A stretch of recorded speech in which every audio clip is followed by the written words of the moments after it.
Debo contarles que yo no leo la industria.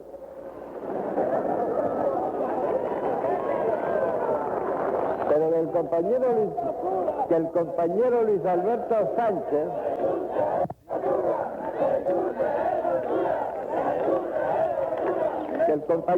Alberto Sánchez me ha dicho aquí en la tribuna que en ese periódico,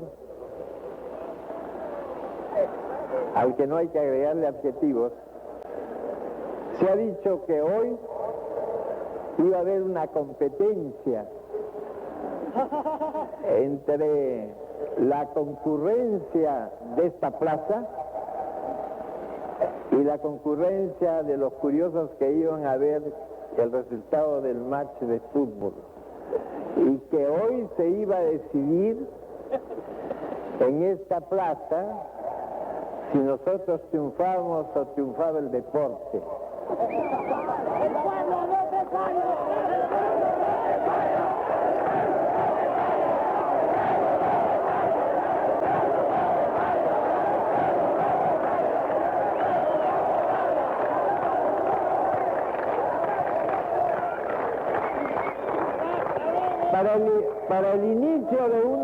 Para el inicio de un discurso político, como hoy, me toca la obligación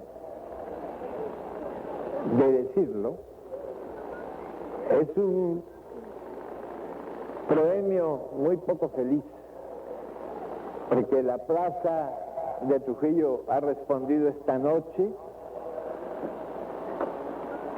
con toda la imponencia de una grandiosa manifestación, que esperamos que los escribas de esa hoja tengan la obligación moral de reconocerlo.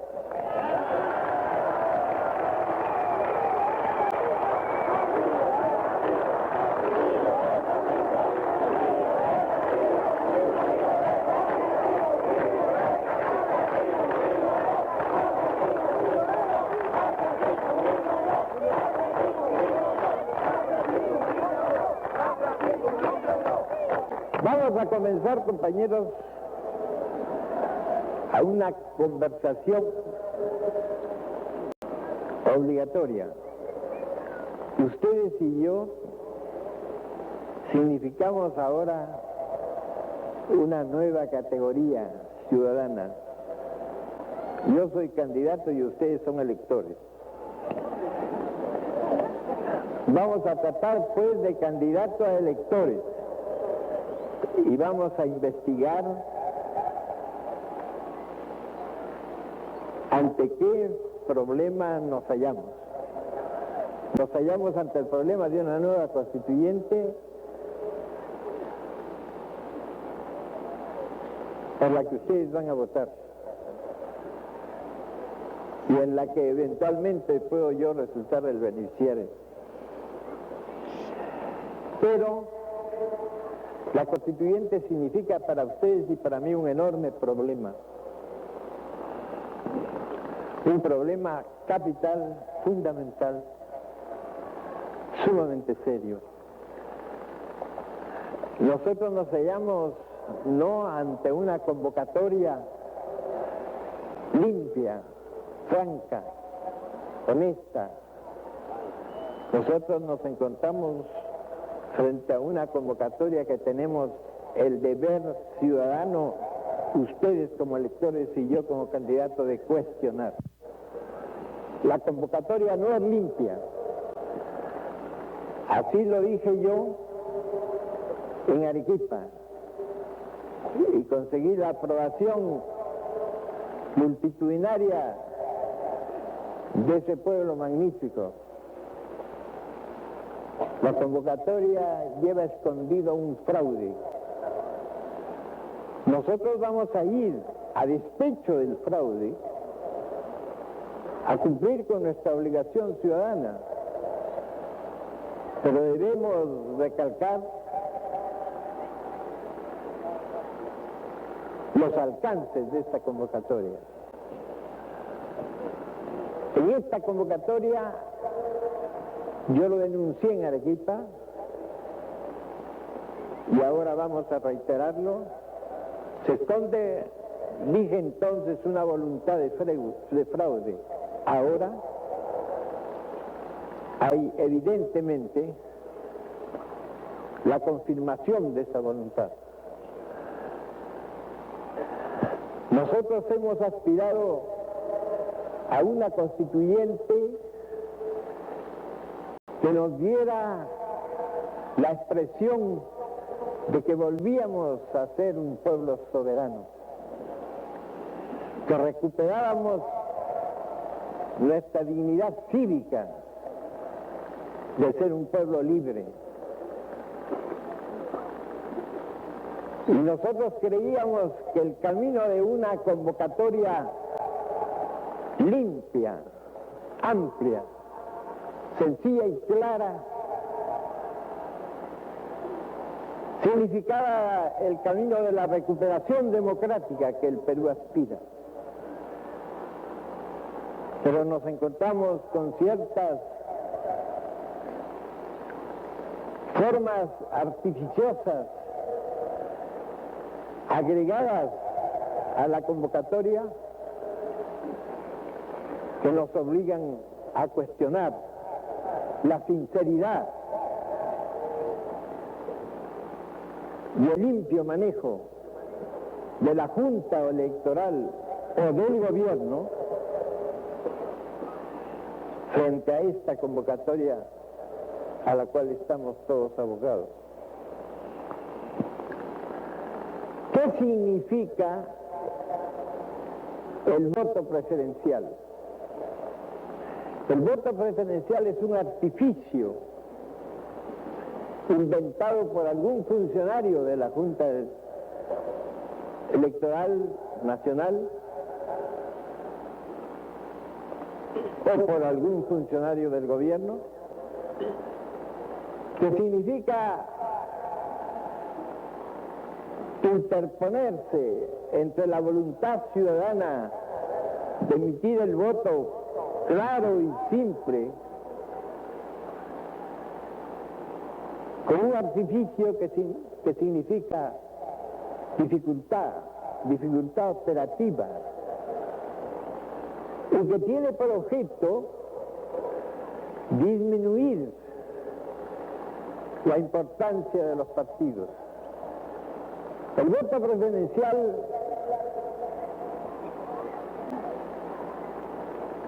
va dirigido contra todos los partidos. Ingenuos son los que, siendo partidos, no se dan cuenta de este hecho. Pero va dirigido también y en forma más directa contra el único partido que tiene antecedentes, fuerza, vigor, disciplina e importancia, que es el Partido Aprista.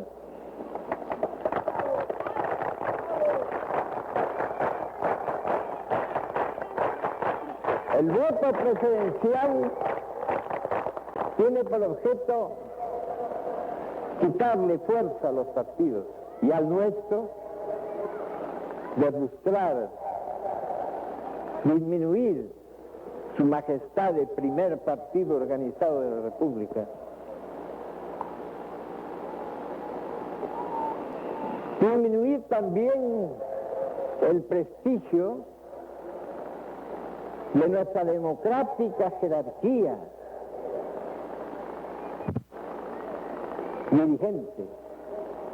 Significa al mismo tiempo imponernos dificultades que para el ciudadano peruano que vive en los Andes o que no está muy avesado en las prácticas y en los trámites de una elección van a significar dificultad y obstáculos. Y esta es la primera conjura,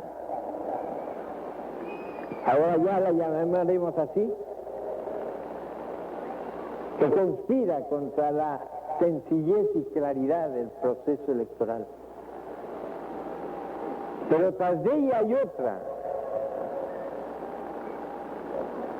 El jurado electoral, con anuencia del gobierno, ha impedido que unos 170.000 o quizá 200.000 ciudadanos peruanos residentes en el extranjero no puedan votar. Les ha negado el derecho del voto. Y acontece que hay en Venezuela, por ejemplo, unos 60 o 70.000 peruanos que han ido a ese país hermano a trabajar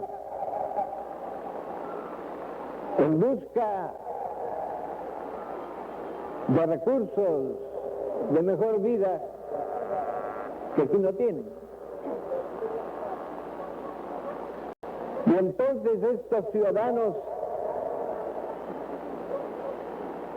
que en gran número representan pues una fuerza popular consciente, alfabeta, trabajadora, que vive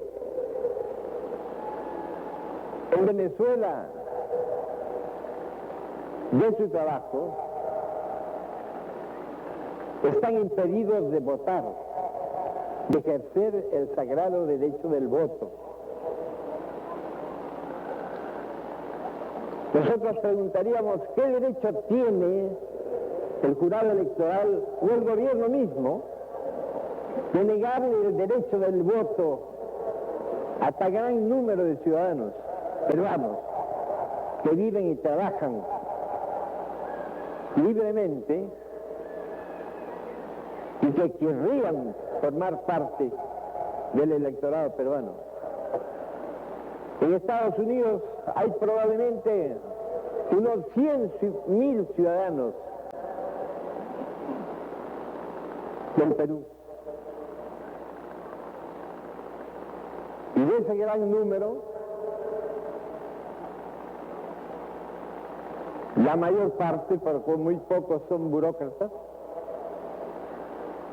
trabajan, viven de su trabajo y representan un poco aquello que se llama la fuga de los talentos. ¿Qué derecho tiene el jurado electoral o el gobierno de cerrar el derecho de votar a esos ciudadanos peruanos? Es una pregunta y una objeción que nosotros hacemos como partido, los apristas. Casi todos serían votos apristas, compañero. La mayor parte.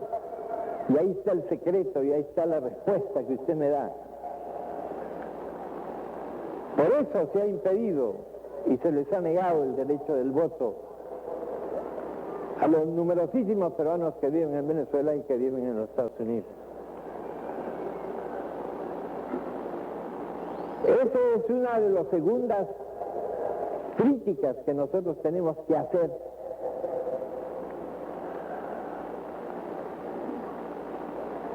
al trámite electoral que va a realizar. Hay otra objeción que nosotros hemos hecho. A cada personero electoral se le cobran 8 soles, una cantidad que yo he llamado el peaje electoral, el pago de pasar por la garita electoral, 8 soles por cabeza, si van a desempeñar las funciones de asesores electorales. Estos hechos,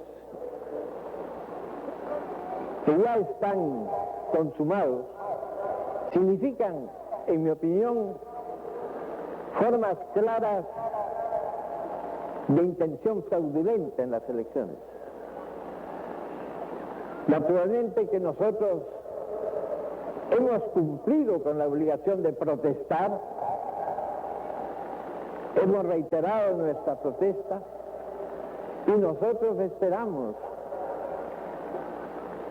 ir a la votación superando en cuanto se pueda las dificultades que se nos oponen. Pero de todos modos, nosotros como apristas debemos declarar que esa es una intención manifiesta y un propósito claro de interferir un fraude en las elecciones que debieron ser limpias y democráticas. Esta es una reflexión que yo hago a todos los electores del partido que van a encontrarse con las dificultades de buscar la letra y el número y por último la preferencia.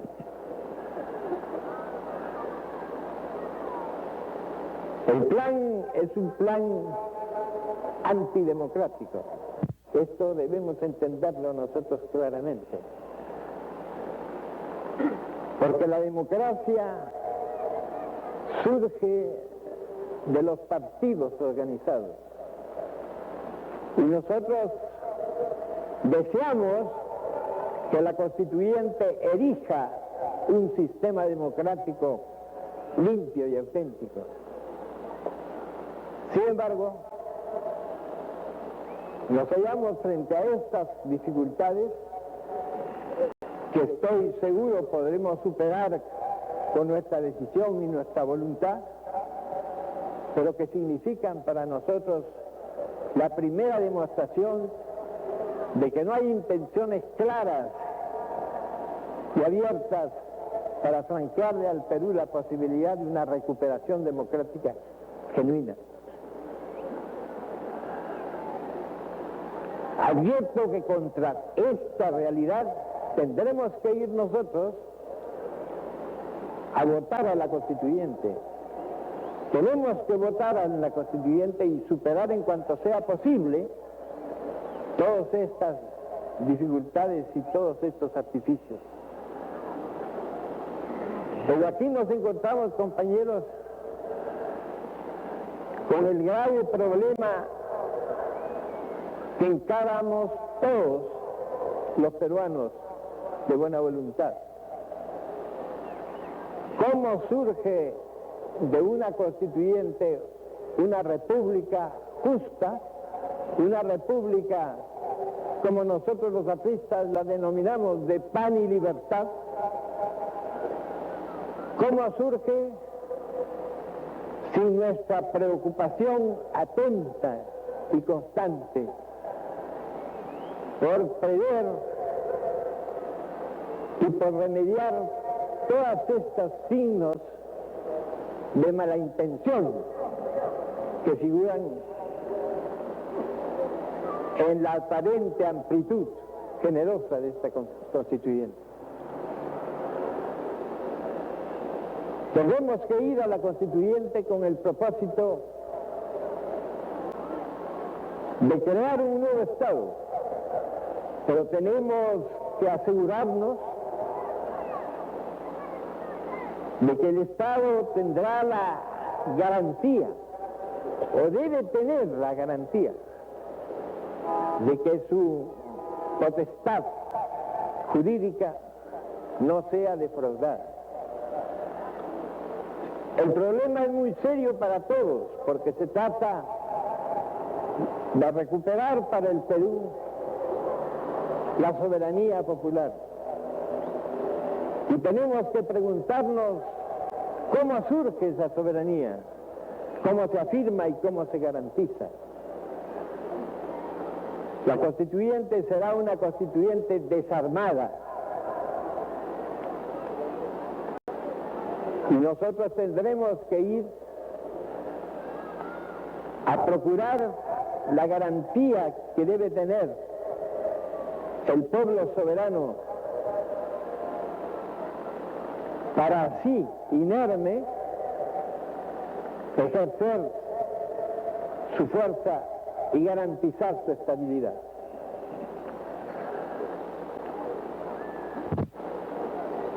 Los gobiernos de fuerza se garantizan con la fuerza, pero los gobiernos sin fuerza deben garantizarse por la conciencia soberana del pueblo y por el hecho jurídico de sus expresiones que podríamos llamar expresiones tutelares.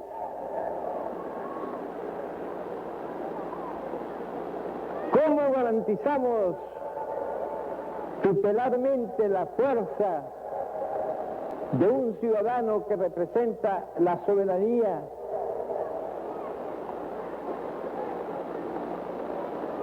con el principio de la libre elección, con el principio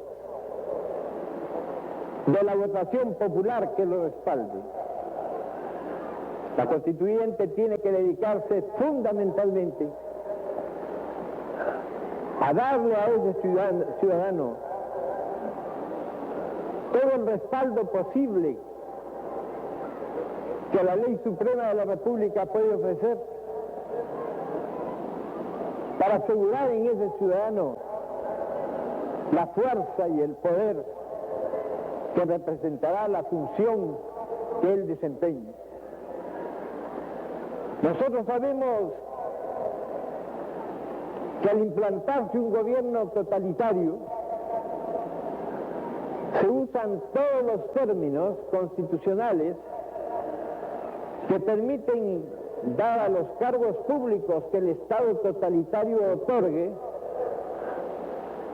el cariz y el aspecto de funciones legales, cuando esos cargos están, según la Constitución, determinados como cargos que emergen de la voluntad popular. Este es un problema jurídico, pero es un problema que la Constitución debe cuidar.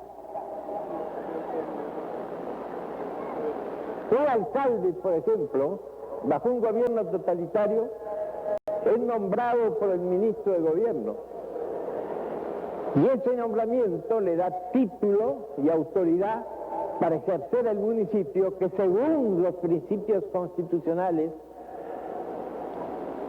solo puede ejercer como resultado de una elección popular. Un alcalde no puede ejercer su alcaldía si no está elegido por el pueblo. Pero aquí, y bajo un gobierno totalitario,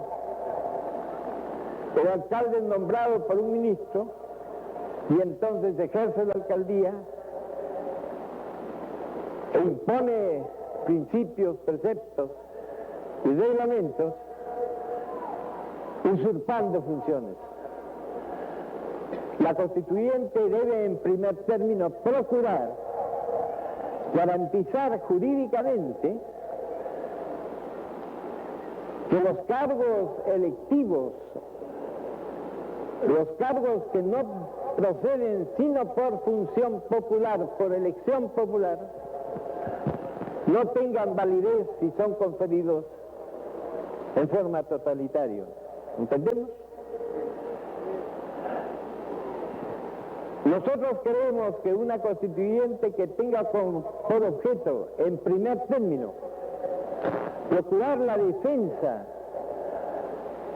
jurídica de los funcionarios que deben ser respaldados por la potestad de una elección popular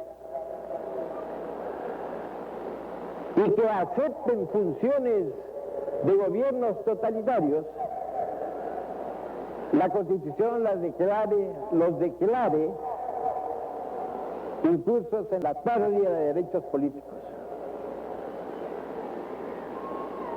Por ese camino, nosotros podríamos garantizar en parte la estabilidad de los gobiernos civiles y constitucionales, sin riesgo de que sean destruidos y usurpados por gobiernos totalitarios de hecho.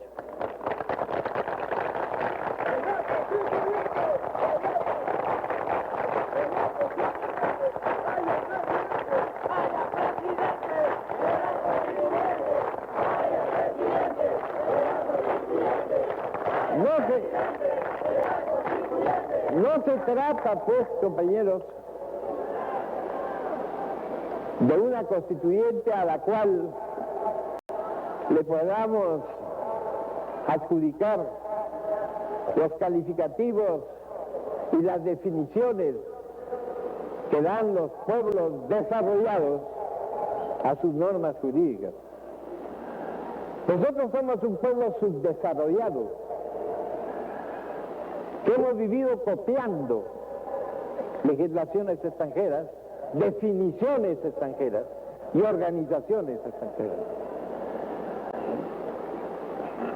La soberanía popular debe emerger y debe ser sostenida por los partidos políticos. Pero los partidos políticos deben ser organizaciones que surjan en el país mismo en que aparecen y que no signifiquen la reproducción, la copia o el plagio de definiciones políticas de otras latitudes. Nosotros hemos vivido durante 100 años copiando preceptos, teorías, doctrinas de Europa. Y nosotros ahora, frente a la realidad presente, vemos que, por ejemplo, cuando se trata de convocar a una elección de constituyente, es permitido que aparezcan como hongos partidos políticos que son el resultado de aglomeraciones, de grupos, de conjuras, pero que no representan el surgimiento de una voluntad popular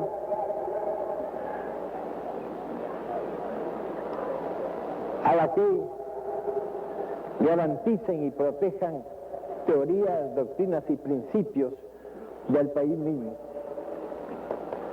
Nosotros tenemos partidos políticos todos con antecedentes extranjeros y nombres extranjeros. Tenemos la democracia cristiana, copia de la democracia cristiana de Alemania y de Italia. Tenemos el pseudo-socialismo, que es copia de la socialdemocracia de Europa. Tenemos los partidos que reproducen, pues, como decía el viejo filósofo Hegel, reproducen el reflejo de Europa. Y cuando no es un reflejo disimulado con denominaciones más o menos tomadas de cualquiera matriz europea. El Partido Aprista es el único partido con nombre propio, sin copia extranjera. Si ustedes ven en el catálogo de los numerosos partidos que han aparecido con motivo de la aproximación de la proximidad de la constituyente, ustedes convendrán que nosotros somos los únicos que representamos un partido con nombre propio. No somos ni socialistas, ni demócratas, cristianos,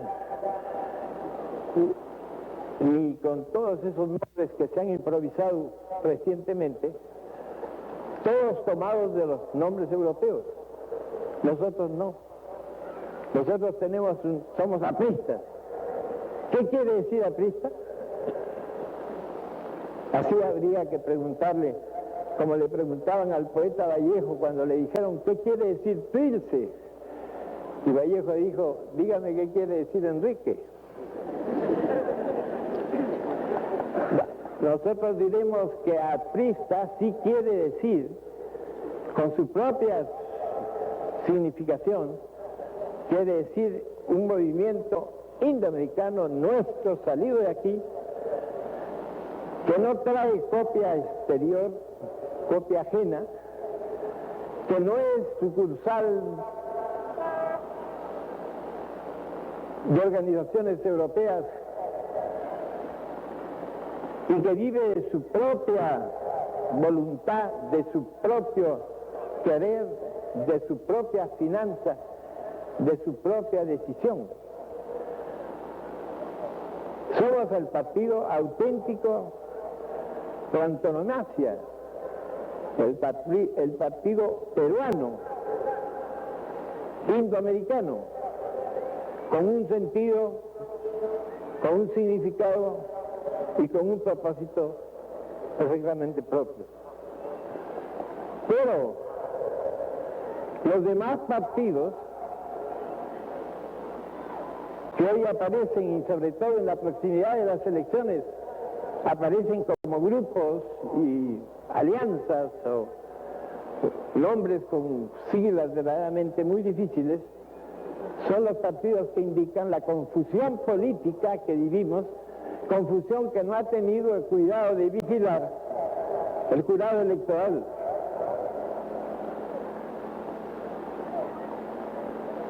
De manera pues que esa es la diferencia entre un partido auténtico y un partido advenedizo, circunstancial. El comunismo, como todos sabemos, es una sucursal de un partido europeo. Y las acciones que se desprenden del comunismo, como el maoísmo y el albanismo, o la patria roja, o la patria verde, la patria de color, son todas denominaciones arbitrarias que son producto de ese modelo imitativo que viene de Europa, que es ajeno a nuestra realidad. Sin embargo, frente a estos hechos concretos y ante la evidencia de un partido como el nuestro que garantiza absolutamente su autenticidad, no hay objeción. Todos tienen personalidad igual. Los partidos políticos en los países desarrollados son partidos antiguos, todos. La socialdemocracia tiene más de 100 años, el Partido Laborista inglés, y los partidos que han surgido como la democracia cristiana en Europa han surgido como resultado de contingencias políticas también europeas. La socialdemocracia se enfrentó al fascismo y al nacionalsocialismo, porque hay socialismos fascistas y socialismos no fascistas. Y Hitler fundó un socialismo nacional, que le llamó. Al término de la guerra fue necesario fundar un tipo de democracia que se llamó cristiana,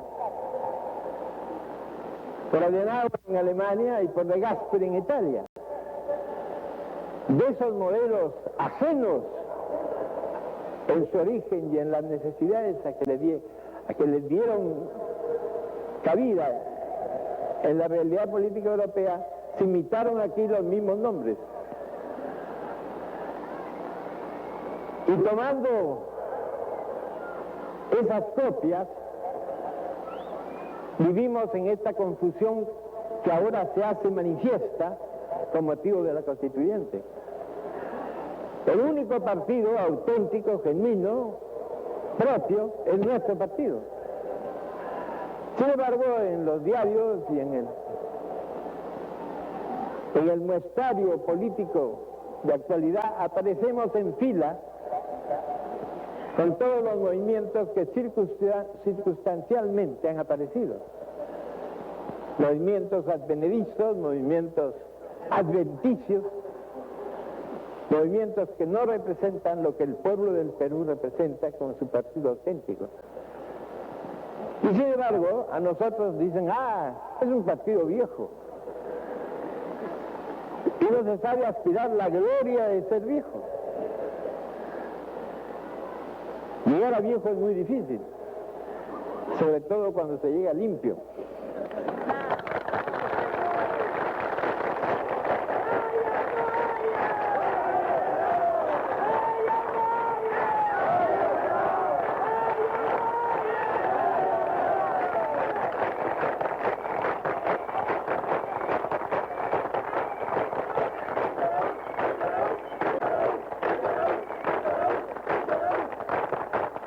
compañeros, aquí se invierten los principios.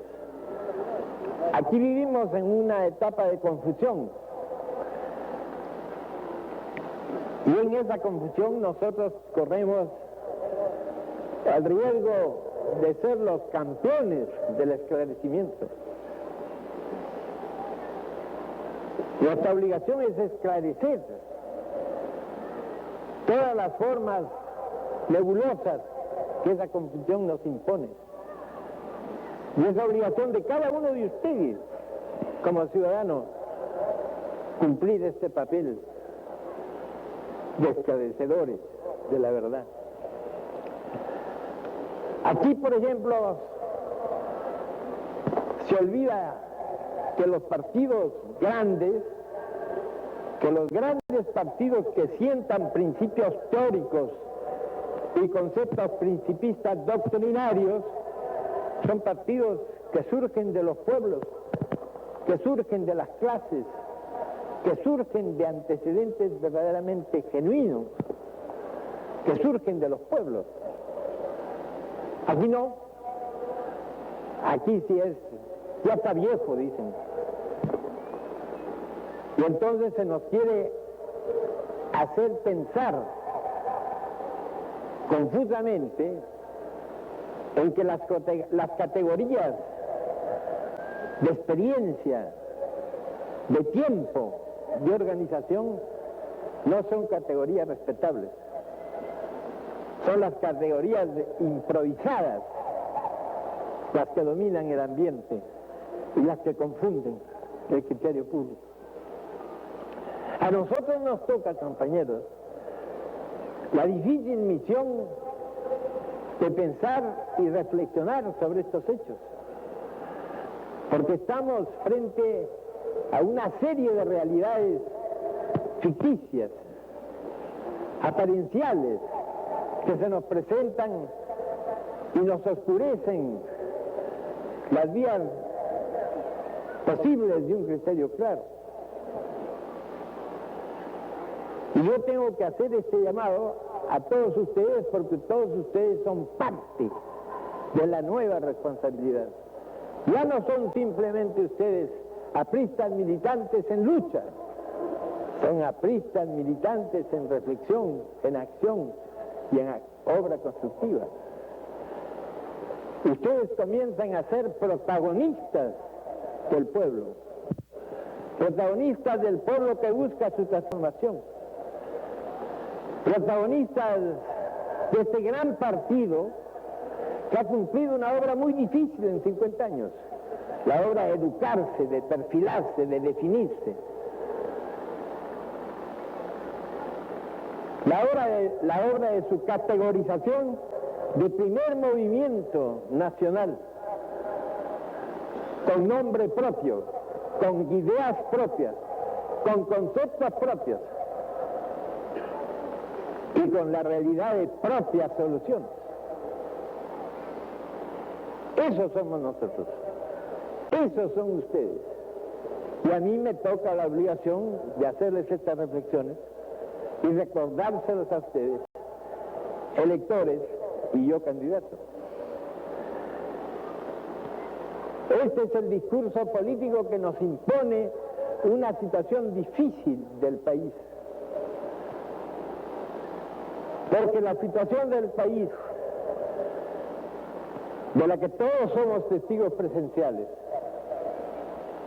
es la situación de un país con el cual se ha jugado un ensayo que ha fracasado. Todos los peruanos hoy día sabemos de este fracaso. Y yo he venido advirtiéndolo a todos los pueblos del Perú frente a los cuales estoy hablando. Se lo dije al pueblo inteligente de Arequipa, donde comenzó mi advertencia nacional, para que no se pensara que nosotros, partido organizado, antiguo y definido, Estábamos esperando muy contentos la convocatoria de la constituyente, como si todo estuviera bien hecho. Pero yo advertí al pueblo de Arequipa, con una resonancia realmente magnífica en todo el sur del Perú, que algo teníamos que decir frente a esta convocatoria, y que esta convocatoria no era clara ni sencilla, porque si hubiera imitado un modelo inglés, estaríamos conformes, mayoría simple y listo. Pero aquí no se trata de eso, se trata de una convocatoria, como se dice en trujillano, con ambigua. Se trata de una convocatoria que significa una convocatoria difícil, que no es la apertura de un camino franco hacia la democracia, sino que nos está interponiendo maniobras, artilugios, propósitos que no aparecen claros ni limpios. Y ya como candidato y ya como electores, nosotros tenemos la obligación de decir, sin fraude, vamos a las elecciones. Ahora hemos luchado porque el fraude sea descubierto. Lo hemos descubierto. Ahora iremos con ese fraude inicial a votar y esperamos que en esa votación no venga un nuevo fraude que consume la gran intriga.